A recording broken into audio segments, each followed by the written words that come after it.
এটা হইতেছে phasor version 2 bike. এই বাইকটা গিয়ারে দিলে ঠাস করে বাড়ি মারে, মানে গিয়ারে দিলে ঠাস করে বাড়ি মারে। এটার দুইটা কারণে এমন সমস্যা হয়।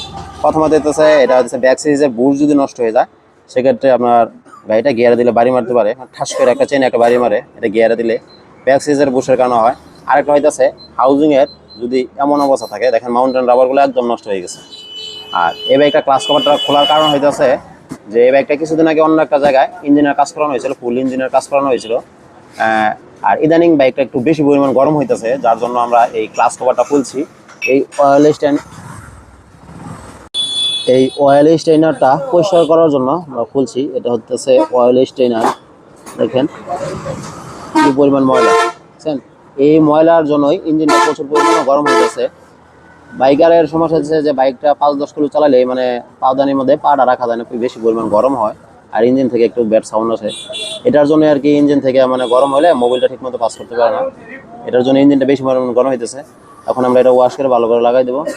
আপনাদের যাদের বাইকের নতুন অবস্থায় আছে, যে বাইকটা নতুন অবস্থায় থাকার পর বেশি পরিমাণ গরম হইতেছে, আর অবশ্যই এই অয়েল স্টেনারটা খুলেছে একদিন ইভেন এখানে ময়লা জমে আছে কিনা এই ময়লাগুলো পরিষ্কার করে দিলে বাইকটা একদম ঠান্ডা স্মুথ অবস্থায় চলবো। ধন্যবাদ।